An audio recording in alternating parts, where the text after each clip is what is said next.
Thank you to Arden Wolfsky for your generous support on Patreon. Oh, here we go again. Hello, everyone. My name is Vivian, and welcome back to Arches, the Point 2 update. I just got the email. What the? My save files are gone. What the fuck? That's fucking obnoxious. I've not, like, it's hit or miss. Sometimes they catch, and sometimes they just don't take the old save files. I have no idea why. I'll just catch up, I guess. Fun, most fun. All right, save file reestablished. Floor seems to fall out from under Devin, and he feels like he's falling into abyss. That's what the fuck? Oh, it was a fucking fly. God damn it. I gotta say, the CG work has been really cool. I'm really glad that it's getting this kind of production value. Yay! Cameron watches as the motel parking lot disappears into the night. They had left most of their stuff behind in the room, only bringing along what they absolutely needed. Cameron had wanted to take it a bit slower, to think things over before running away like this. But weirdly enough, it was Devin that was ushering him out as quickly as he could. Oh, no, it made sense. What was truly weird was how Cameron had felt, and how he still feels now. Despite what had just happened, despite the absolute horror of it all, there's a part of Cameron that still wants to stay. Yeah, that's an alarming feeling, to say the least. Cameron has to assume that this is nothing like what Dev had seen in his previous investigations, that maybe he also felt that overwhelming feeling of wrongness. But it also feels wrong to just leave after hearing what he had heard. He'd expected Dev to want to stay after Cameron told him about Lupita. And if Dev had asked him to stay, Cameron would have done so, if only to search for better closure after hearing her scream. Despite Dev's calm appearance, Cameron knows that his mind must be in turmoil right now. Now, with the night ending like this, he thinks that maybe he shouldn't have told Dev what he heard. Yeah, he promised to be honest about it, but the hallucination, the vision, felt like a lie somehow, a trick. It felt real, it happened, but it also felt like something nefarious was behind it all. He felt it when the wolf focused on him, as if that unseen something had taken the wheel and started steering things where it wanted them to go. Even if he has no idea what that something could be, Cameron hopes that's the case. The alternative is that the afterlife really is only suffering, and that would mean his mother is in the same place. That everyone's going to that place. Cameron squirms in his seat, the feeling of a suffocating dread creeping up under his neck. Drowning forever. Cameron suddenly turns to look at his boyfriend, unable to deal with the awkward silence any longer. Devin tilts his head slightly in Cameron's direction, brows raised to show he's listening. Yeah, honey? Doesn't take his eyes off the road. Either because it's nighttime or, more likely, because of what they just dealt with. The bear was being extra cautious. Extra cautions. Still, there's a sense of urgency in his driving, like he's trying to get out of there as fast as he can. Cameron struggles to find the right words. Hey, let's talk when I get to the freeway, okay? I just gotta focus right now. Cameron can't wait until then. Are we coming back? Cameron sees Dev's brows rise again, this time in surprise. No, of course not. We're done. I'm an idiot for doing this in the first place, and again, I'm sorry. Cameron can't quash the feeling that he should be the one apologizing right now. But there's a theme park in Peyton called Southwest Adventures. I thought about going there at the end of our investigation, but we could do that tomorrow instead. Hey, remember that was mentioned in the beginning. They actually visited that at the beginning of Echo. Through lines are amazing. Dev pauses, apparently waiting for a response, but Cameron can't think of one to give him. I think it could be fun. Cameron is almost certain that that's the same word Devin used just before they left to describe how this investigation would feel. Fun. I think we need to come back. We can't just leave things like that. That was so fucked. You're telling me. Cameron sees Dev grit his teeth, and the coyote feels himself recoil a bit, like he did on a daily basis with Dylan. Sorry, No, you're fine. I'm just having trouble seeing the goddamn road. Let's just leave it until I can see where I'm going, okay, hun? The coyote steels himself. He shouldn't ever feel afraid of Devin. He didn't need to. I think we should come back tomorrow. Keep this going like you planned. There's something more to this, and I want to help find out what it is. He said it oh shit, I said it all kind of fucked up. He said it firmly, in a way that he hopes shows Devin that he's not completely fragile, even if he did break down in the motel room. But Devin is quiet, and Cameron feels himself start to get a little frustrated that he's being ignored. Then the bear responds. No, I don't think so. I'll probably come back, but with another psychic. I'm not going to put you through that ever again. Despite knowing Dev meant nothing by that, Cameron feels offended. Like Devin doesn't think he's good enough or strong enough to do this.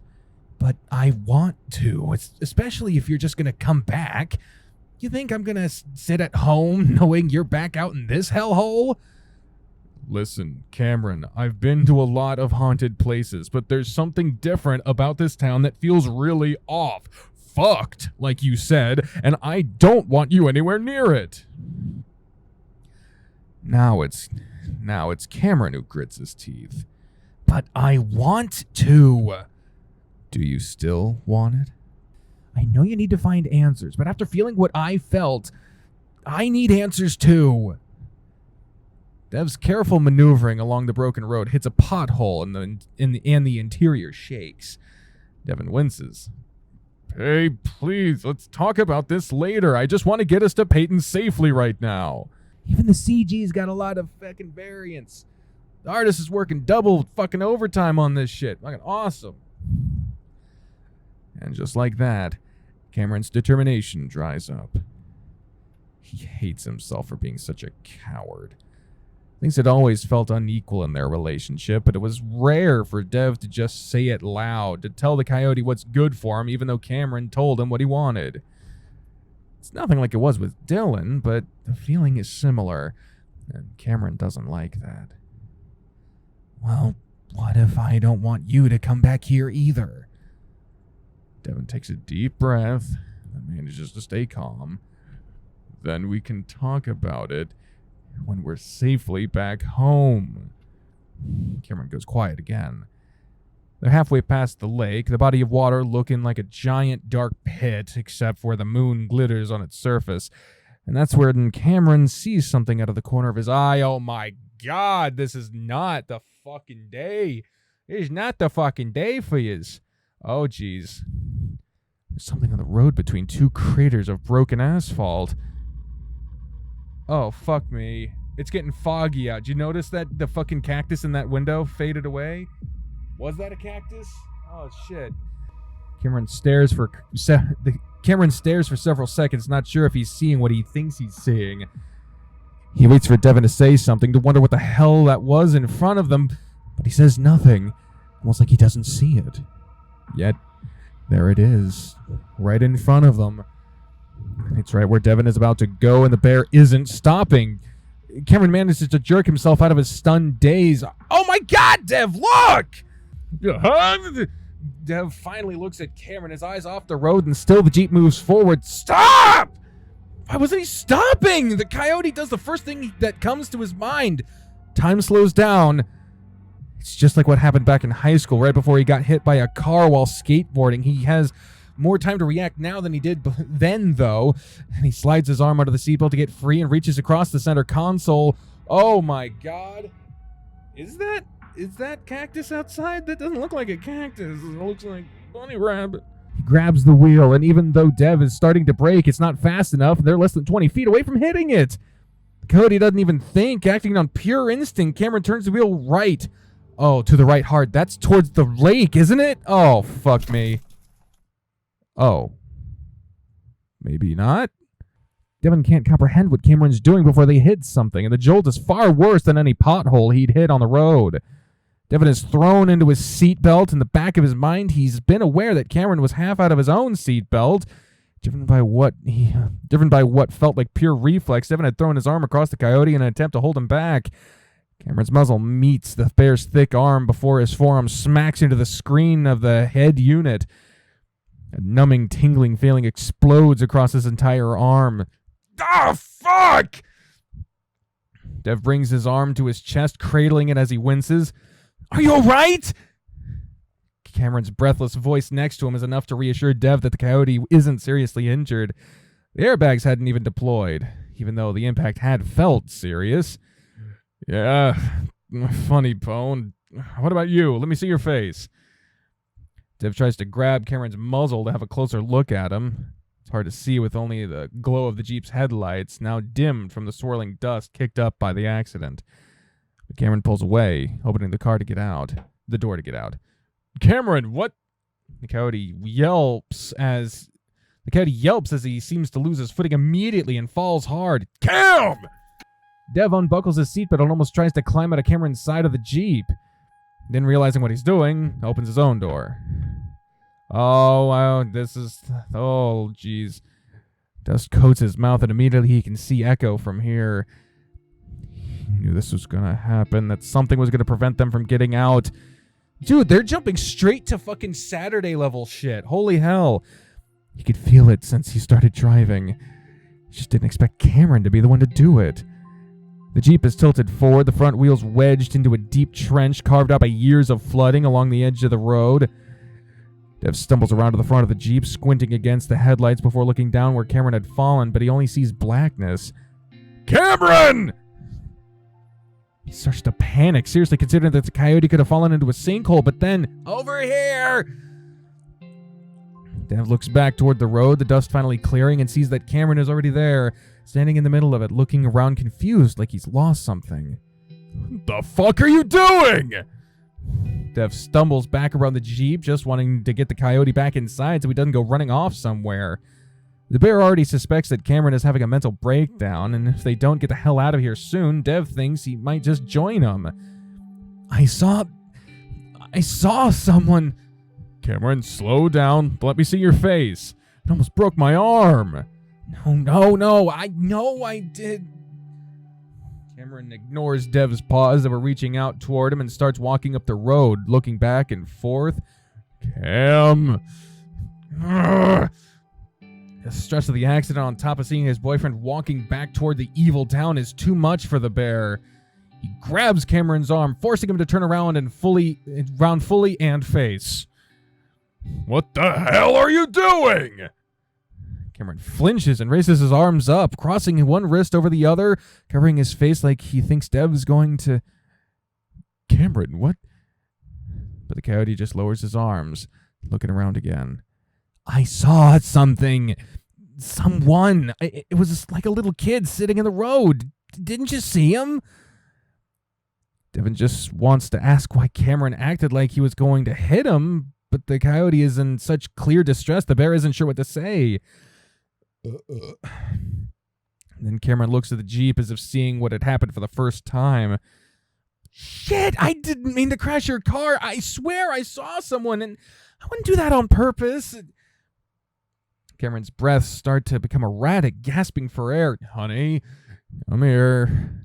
I can't breathe. Devin wraps his arms around the Coyote.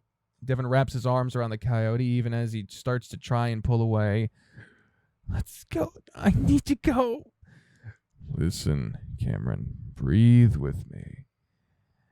Dev presses the side of Cameron's head to his chest and takes a deep breath. Remember, in and out, slowly. Devin keeps his voice upbeat. Oh, damn it. His expression cheerful. The complete opposite of what he's actually feeling right now. but showing how distressed he was clearly wasn't helping the situation. So this breathing exercise is also for his benefit. The last time they'd done this was at least a few years ago now. Just like last time, it seems to work. Coyote fighting is gasping for a minute before his breathing becomes more steady, albeit a little shaky. They breathe in unison for a few minutes, the bear stroking Cameron's head like he had only half an hour ago in the motel room. Was it really only 2 hours ago that he'd been giddy at the thought of a paranormal investigation with his psychic boyfriend? Finally, Cameron pulls away gently. I'm sorry. Hey, don't apologize. You said you thought you saw someone? I thought I did. I didn't mean to fuck up your car, though. Well, if you thought you saw someone, then I'm glad you did that. Considering how slow we were going, I'd rather the car run into dirt than run over somebody. Now just hold still for a second so I can check you out. You face-planted in my arm pretty hard back there. Dev gently turns Cameron toward the headlights of the still-running car, lightly running his blunt claws through the fur. I thought it was an... Oh my god, it was an otter. Nope!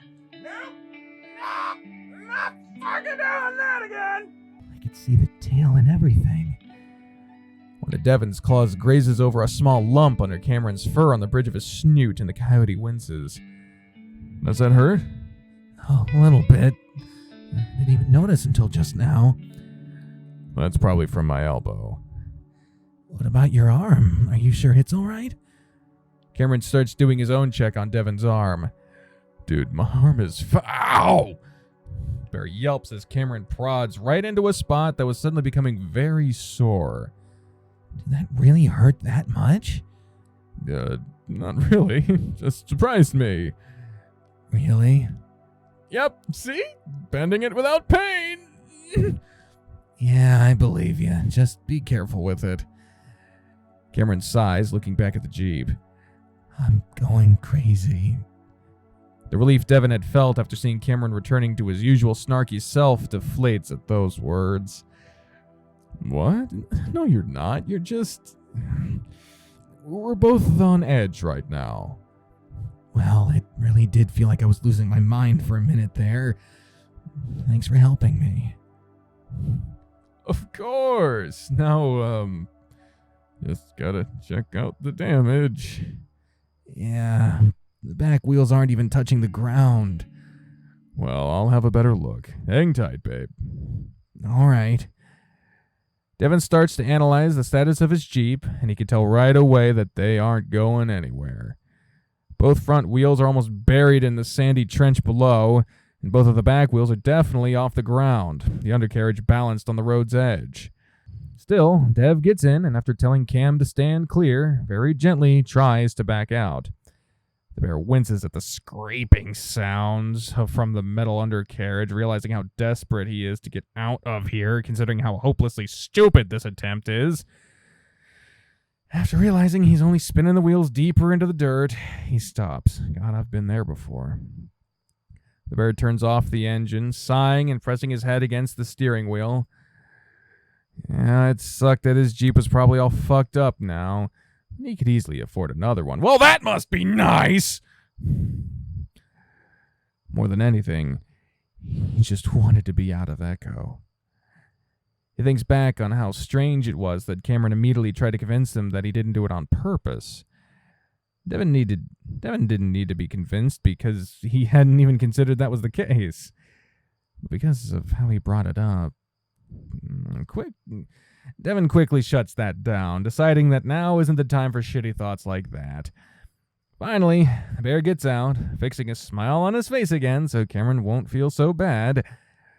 All right, so... Cameron? Dev looks around and, to his dismay, spots the coyote a ways up the road toward Echo again, though he's standing off to the side, right next to the lake. He's looking over the edge, down at the water. Hey, Cameron? You all right? The bear jogs up to the coyote, putting an arm around him. You all right? Cameron finally turns to look at the bear. Yeah. Stay next to me, all right? I want you to be close after everything that's happened. I was just trying to stay out of the way. Are you looking for something? Dev looks over the edge at the murky water below. Almost immediately after, the bear instinctively pulls back, taking Cameron with him. Yeah, just thought that because otters are good swimmers, that maybe... Cameron lets out a fake laugh. Sorry, I'm crazy. Don't mind me. Come on, don't do that. Come on, don't do that. Cameron goes quiet. Seeing just how unhappy Cameron is, the bear takes a deep breath, deciding to tell him. Back in the early 2000s, an otter kid drowned in this lake.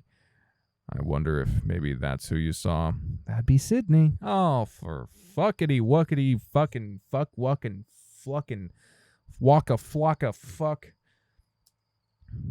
Really? Yeah, along with a few dozen other people over the last 70 years. I have a list for the lake and other places we were going to go. So you're saying I saw that because I'm psychic? You don't seem very thrilled with that idea. I'm not thrilled with any of this anymore. It only reminds Dev that Cameron could see anything, terrible things, and that could lead to more mental anguish for his boyfriend. Anyway, we are stuck pretty badly. What do we do? Don't worry, we got options. We'd want to get to the highway, but that's a bit of a walk. I think about 4 or 5 miles. That might be a bit too much with it being dark and on a half-destroyed road. I think we should try to get a little bit of sleep and start walking at dawn.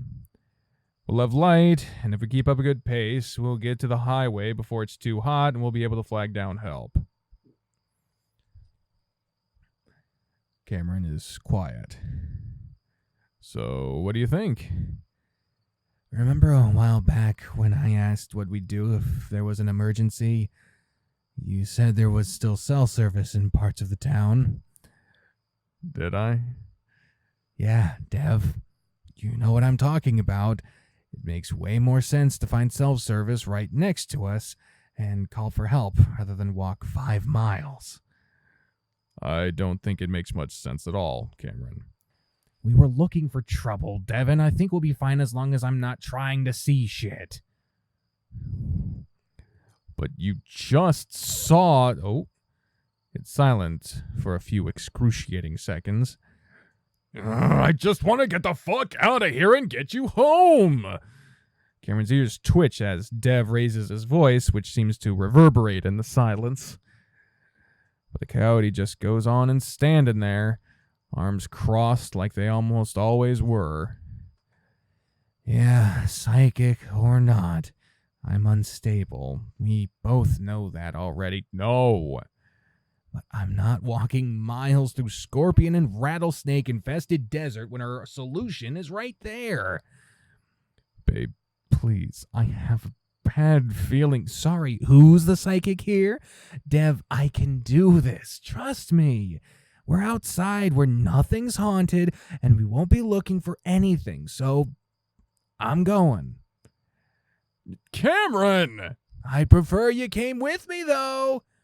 God damn it! Devin hurries to catch up with his boyfriend, sliding his paw into Cameron's and gripping it tightly. Cameron has a look on his face like he's a bit pleased with himself, and Cameron can't figure out why. It's like the coyote thinks he's winning some kind of a game, and Devin has to grit his teeth so he doesn't start an argument all over again. Just an hour ago, Cameron was sobbing after seeing and hearing terrible things. Now he's walking back in the same direction like it's nothing. Maybe the coyote is more resilient than the bear had always thought. And maybe the bear is finding out how not resilient he himself is. His stomach growls loudly, and when Cameron jokingly asks if he's hungry, Devin lies and says yes. In reality, it's from anxiety, something he isn't used to feeling all that often. The bear only finds comfort in gripping Cameron's paw even tighter and promising himself that he won't let anything else bad happen to him. I'm sure that will go exactly as intended. Oh, here we go again. Cameron presses up tightly against Devon's side, breathing in the comforting scent of his cologne. Cam's false bravado has mostly faded at this point, especially as they're passing the motel. The coyote has to remind himself why it is that he insisted on doing this when Dev had offered a perfectly reasonable, if slightly exhausting, alternative. Being exhausted is preferable to PTSD. But Cameron could sense the bear beginning to treat him in a way that he didn't like. Talking to him like he was fragile, like the slightest touch could tip him over where he'd shatter on the asphalt. Man, where have I heard this line of thinking before? He wants to prove that he can deal with this. Which is why he has to smirk at himself right now, because he definitely wouldn't have made this far if Dev weren't by his side. Right now, the bear has a steely grip on Cameron's paw, making it clear that he isn't letting go. Meanwhile, their free paws hold their phones, checking every now and then for a signal. Anything yet? No. Wouldn't we get signal at the same time anyway? Well, I assume I'll get it first. Oh, because mine's not an android. Yeah? If only I had the brain of an engineer to figure out how to work one. Really? Android is way fucking easier to... What the fuck are you talking about? Actually, maybe I should turn mine off and let you search for a signal. We should keep some battery life in one of our phones, just in case. Oh yeah, good idea. Your battery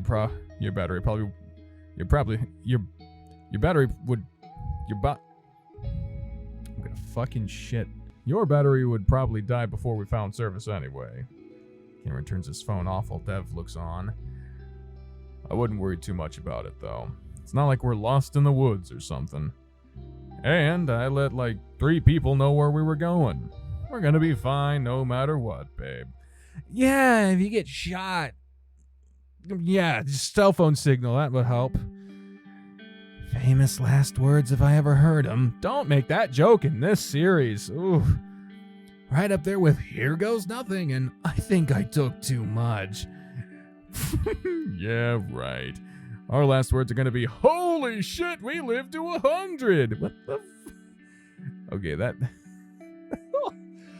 You're not gonna make it to the end of this game, I think.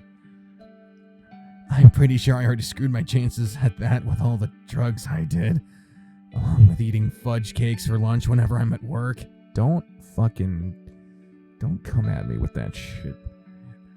Ugh, seriously, Cam? Hey, it's in the vending machine right next to my cubicle. Well, we're changing that as soon as we get back.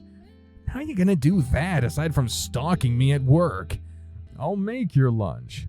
They're gonna have us start working from home on Monday, remember? I'll have plenty of time. Hell, I'd be surprised if they don't start making you work from home soon. We'll be like co-workers. Fat chance. I don't give a shit about our health there. Well, we'll see. Either way, you'll be living to 110, so you'll have plenty of time to think up your famous last words. Cameron has to wonder if their meandering conversation is purposeful on Dev's part, if only to distract him from what's across the road. Either way, the coyote is thankful for it. Only if you make it there with me. Oh, God. About 15 minutes later, Cameron starts to become a bit more agitated. They're on a dirt road at this point. Every now and then, they walk past crumbling structures of what used to be houses and trailers. You think the cell service stopped working since you read about it? I don't know. They said it's pretty sporadic. Who said this exactly? The paranormal forum peeps. I hope they're trustworthy. They are. Or at least they have no reason to lie. I think the paranormal gives people incentive to lie, especially if they're not gifted. Sure, but we're talking about cell phone service, not ghosts. Could also be a scheme by those crazy locals to lure their victims into town. You're joking, but I know you're still worried about that, so I'll just point out that it's highly unlikely because that would leave too much of a paper trail. I'm not that worried, especially now that we've made it this far and nothing. Oh shit! What? Damn it! I just had a bar for a split sec. Well, just walk backwards. Cell phone signal doesn't move with the fucking wind. The bear waves the phone around over his head, spinning in a slow circle. What the hell, Dev? You scared me. Sorry, babe. Anyway, I think it came from this direction. I wonder which infamous street that might come from, or maybe a specific house. I wonder. Dev indicates a rather large grouping of trees off the side of the road that forms a bit of a miniature forest. Oh no, that's not the one I meant. Of course. Why does it have to be the creepiest thing in sight? Because it's an echo game. You want to hang back while I check it out? No. Is that a question? Cameron doesn't respond, instead sliding his paw into the one Dev's offering, and they start to make their way through the sagebrush. Oh God, imagine all the ticks we're picking up. Don't worry, babe. I'll comb through all your fur when we get out of here. Want me to carry you? I'm fine. All right. Just don't think about the tarantulas and scorpions. That's fucked up. That's fucked up, dude. You suck so much ass. Your ass is the only ass I... Fucking hell. Dev grunts in a heavy, bearish way as Cameron wraps his arms around his neck and lifts his feet off the ground, forcing Dev to bridle carry him. Chuckling, Dev carefully makes his way through the rough terrain while the coyote awkwardly keeps his feet lifted high so they don't brush the sage. Oh man, we've seen this exact picture several times before. Dev finally lowers the coyote near the edge of the forest, and they stand there, looking into the blackness. Cameron can only see the branches outlined against the moonlight, but otherwise, it's almost like looking into a void. The feeling of emptiness is emphasized by the sudden quiet desert around them. So, I've got, one bar. Data isn't working. You know, trees should make it harder to get a signal. Can you make a call? Well, I can't open my insurance app, so I don't know what the preferred towing companies are, and I'm just sort of realizing that most probably wouldn't come out here anyway, since Flake Road doesn't technically exist anymore. Flake Road? Something like that. I'm sure it's not that, so we're not getting towed out. And you don't even know the name of the road we crashed on. Are you saying we're stuck here? Like, really stuck? Do you guys not think the fucking non-emergency police line, just call? They'll help you. It's an emergency, for fuck's sake. They'll at least help you get into contact with the local towing companies. Well, my Jeep probably is, not us. The highway is still within walking distance, remember? I'm such an idiot. I can't believe I got us in this mess. Hey, I don't give a shit about my Jeep. Besides, I just got an idea. Dev taps on his phone a few times and puts it to his ear, but only for a few seconds before he scowls. What? Call dropped, but it rang for a sec.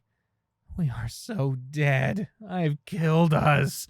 Oh, stop it, honey. I'll try texting. Who are you texting? An old friend of ours. Who?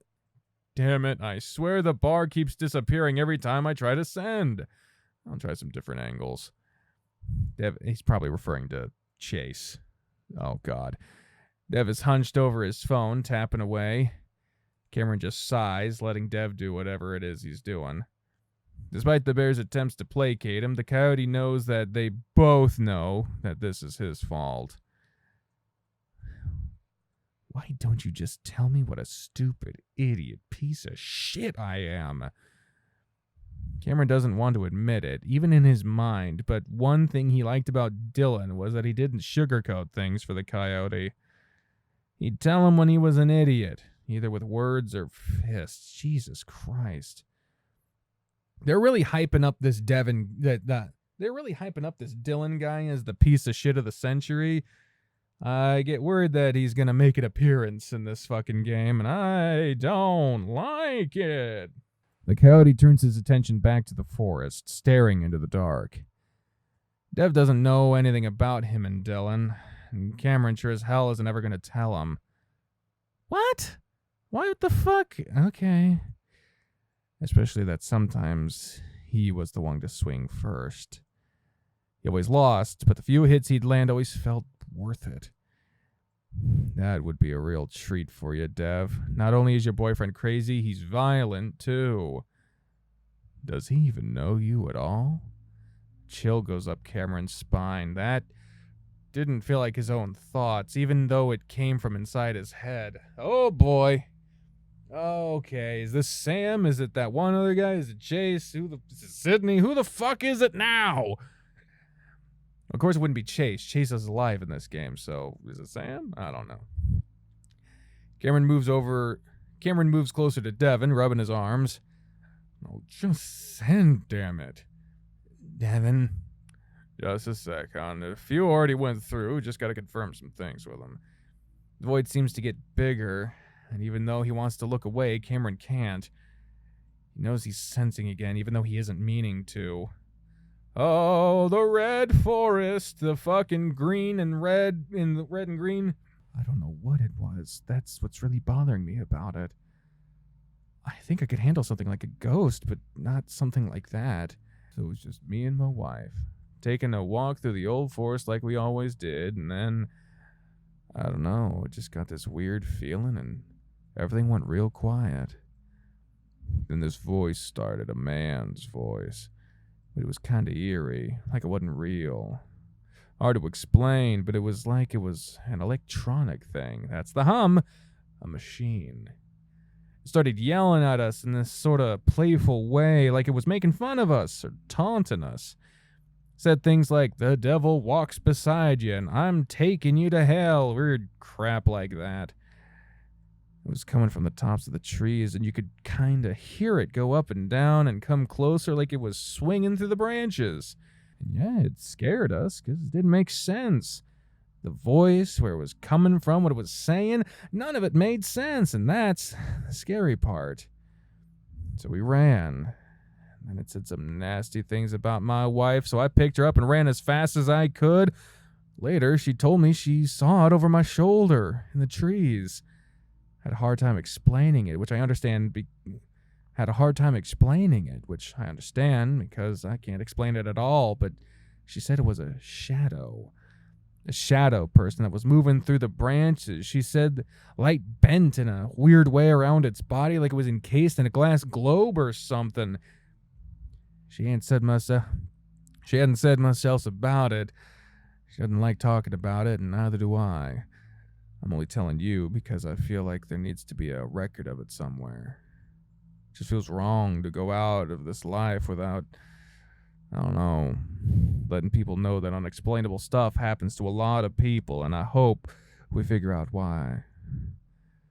And this might not be important, but I had dreams afterwards where I'd be in that forest, and this shadow creature would come prowling out into the open, and then sounds would come from where its mouth would be. I'd hear a young man screaming for help, all distorted like it was recorded on a tape. And then there'd be a high-pitched laughter. We've heard that soundbite before. Shit! Ugh! Did you hear that? That laugh? Yeah, it sounded like a drunk dude kind of far away. You screaming is what made me scream. It was like a cackle, like a cartoon witch or something. It was right next to us. I've heard it before. Well, I wouldn't say it was like a witch. It was kind of high-pitched, I guess. But again, it was kind of distant. I think we should go. Why? It's just like a drunk hick or something. I'm almost done messaging Artie. Artie? Who the hell is Artie? Artie? Artie. Do I know that name? Something bangs like a screen door swinging closed and not very far away. Oh no, sorry, Bob. Oh no. No, no, no, no, no, no, no. I know that speech pattern, and he's referring to Duke. We know Duke. I don't know who the hell it is, but I got a feeling I know who it is. Who's that squealing? That you, Duke? Got me a 12 gauge right here that'll make you squeal twice as loud if you're snooping around my property again. Nev's voice drops to a whisper. Holy shit. And then before Cam can fully absorb exactly what's happening, Dev is pulling him along, running full tilt through the sagebrush toward the road and back towards Lake Emma. Okay, so I guess we're not going to find out right then what's going on. Oh my god, but I saw there's still a CG that was part of like the teaser that we haven't seen yet, and I'm a little fucking worried about it. Devin's feet ache from the plethora of rocks he's trampled on, the tough pads on the undersides feeling almost torn up from the rough terrain. He's thankful, though, if only for the fact that he hadn't run himself and Cameron into a cactus. Dev. Cameron's voice jerks with every running step. We're almost there. Dev huffs and puffs for air, not aware that he's a bit more out of shape than he realized. He hadn't run in earnest for at least a few years. Dev, we're out of the town. The bear slows down now that his stuck Jeep is in sight, and he sets Cameron down on the street before doubling over to rest his paws on his knees, wheezing. Oh, give me a minute. Jesus, are you okay? It sounds like you're dying. Dev! My fucking thigh is cramping like a motherfucker. Holy shit! Dev's large rear hits the ground with a thump as he reaches down to massage the back of his thigh. Oh, thank God. For what? Lay on your back. Before Devin can even follow the directions, Cameron takes the bear's right leg and slowly lifts it up, making Dev spasm as the cramping muscle is slowly stretched out. Oh, fuck. That's what I get for not running since, like, college. Cam gently rocks the leg back and forth. You've ran since then. Remember that stupid company triathlon thing we did when you carried me on your back and ran across a soccer field? Despite the light conversation, Cam keeps looking over his shoulder toward the town, just waiting for a mob of hillbillies to come raging up the road. Man, I told you, Dev, the people here are psycho! Dev grunts as Cameron stretches his leg back again. I think he wasn't being serious, but yeah, you were right. All the more reason to get the fuck out of here. Dev finally pulls his foot back, gingerly getting to his feet while continuing to rub at his thigh. Ugh, I've never had a cramp so painful. Guess I'm getting old. Man, I fucking hate cramps. They're the worst fucking, not the worst fucking thing, definitively, but they're amongst the worst fucking things. Take it easy next time. You were more scared than I was. You said yourself he was just a drunk hick. You forgot the part where he's got a shotgun. Yeah, I'd be more surprised if he didn't have one. Do you think he's gonna come looking for us? We're not hard to find out here. Sounded like he thought you were some other hick. I think we're fine. I suppose you can put trailer trash in the same category as hick, so that makes sense. We can keep an eye out for right now, though. Just in case. So, who were you texting? Artie from college. He just happened to be up and still living in Mesa. Said he'd drive out right away, so he can be here in like 3 hours. Huh. Why Artie, though? I don't know. He's at the top of my contacts list, and I knew he still lived in the States, so I gave it a shot. You can give us a ride at least, I guess. He's got one of those massive trucks, so he might be able to pull us out. His last message said he'd be here in 3 hours or less. Well, I guess that's not bad. As long as we're out of here by morning, I don't want you getting caught out in the heat all day. We got a shit ton of water. If I need to cool down, Devin waves his paw at the lake. No. You do not. No. Besides, your car still runs. You just sit in it with the fucking air conditioner running. I don't fucking know shit. I don't know. I don't fucking know shit is the motto. Anyway, Cameron stares at the lake, seeming to think, and looks back at Dev. Listen, while we were in the forest, I don't know. I didn't see anything, but I think I did some light touch sensing the right way. Now it's Dev who finds himself becoming upset. What? Why would you do that? Well, it kind of just happened. And I made sure not to interact or anything, and it was just fine. At least for the most part. What I heard was creepy. Okay, well, now I'm going to tell you to be careful again, because I don't want you going through what happened in the motel ever again. Well, like I said, I couldn't exactly help it. Anyway, do you know about a shadow person in that forest that spoke with a distorted electronic voice? That's the hum. Devin is caught off guard.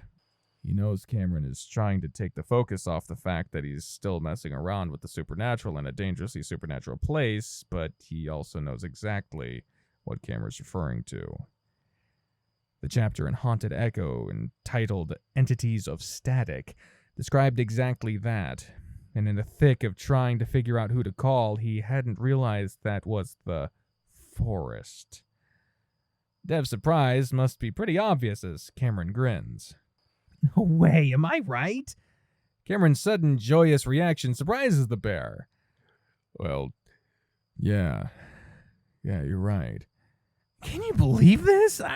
Sorry, I don't know why I'm so happy. It's just, there's a fucking reason for me being the way I am.